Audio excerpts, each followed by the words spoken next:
అందరికీ నమస్కారం. నా పేరు షాహిన్. నేను ఈ వీడియో చేయడానికి గల ప్రధాన కారణం ఏమంటే, మన సమాజంలో మహిళలపై, చిన్నారులపై, పసిపిల్లలపై జరుగుతున్న అత్యాచారాల గురించి మాట్లాడడానికి మీ ముందుకు వచ్చాను.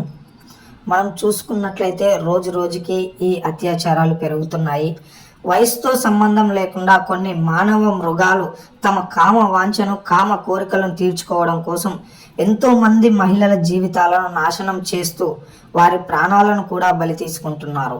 ఇటువంటి కామాంధుల సంఖ్య రోజు రోజుకి పెరగడం వల్లనే ఆడపిల్లను కనాలంటే కూడా తల్లిదండ్రులు భయపడుతున్నారు. అందుకే మహిళలు జాగ్రత్తగా ఉండాలి.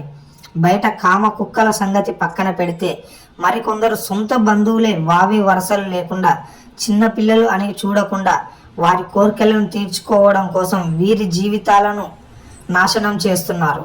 తమ కోరికలు తీర్చుకోవడం కోసం మహిళలను హింసించే ముందు నీ ఇంటి మహిళలు కూడా మీకు గుర్తుకు రారా అని నేను ప్రశ్నిస్తున్నాను.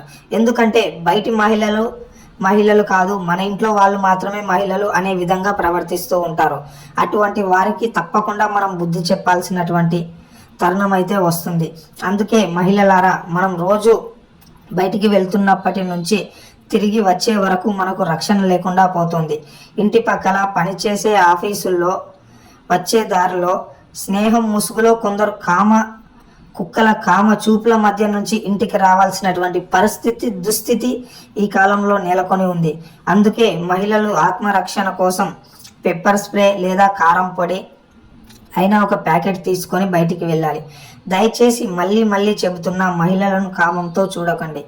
తనలో ఒక అమ్మను, దేవతను చూడాలని కోరుతున్నా.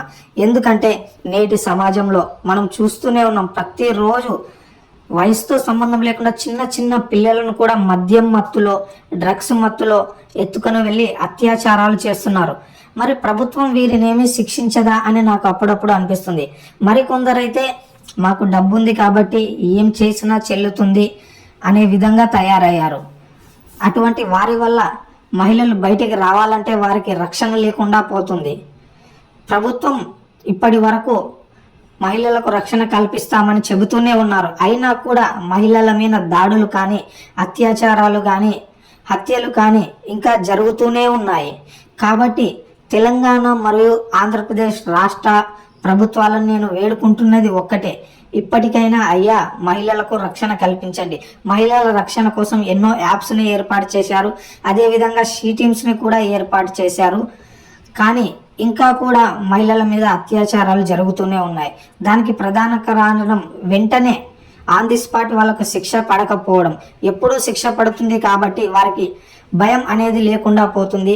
మహిళల మీద అత్యాచారాలు చేయడానికి మద్యం మత్తులోను, డబ్బు బలంతోనూ, కామ బలంతోనూ వాళ్ళు రోజు రోజుకి రెచ్చిపోతున్నారు. అటువంటి వారికి తప్పకుండా మనమైతే బుద్ధి చెప్పాల్సినటువంటి పరిస్థితి అయితే నెలకొని ఉంది. కాబట్టి మహిళలందరూ కూడా, అదేవిధంగా సమాజంలోని పురుషులు కూడా వారి ముందు మహిళల్ని ఎవరైనా హేళన చేసినా ఆమె మా ఇంటి ఆడపడుచు కాదు కదా, మా ఇంటి మహిళ కాదు కదా అని చోద్యం చూస్తూ ఉండకుండా ఎవరైనా సరే మహిళనే, మన ఇంట్లో మహిళలు ఏ విధంగానో బయటి మహిళలకు కూడా మనం అదే విధంగా రక్షణ కల్పించాలి. అదే విధంగా వారి జోలికి వస్తే ఎవరినైనా సరే తాట తీయాలి అనుకున్నప్పుడే ఈ సమాజంలో మార్పు అనేది మొదలవుతుంది. అప్పుడే నిర్భయంగా మహిళలు బయట తిరగగలుగుతారనైతే నేను విశ్వసిస్తున్నాను. కాబట్టి ప్రజలారా, స్నేహితులారా, నేను మిమ్మల్ని కోరుకునేది ఒక్కటే, ఇప్పటికైనా మహిళల రక్షణకై పోరాటం చేద్దాం.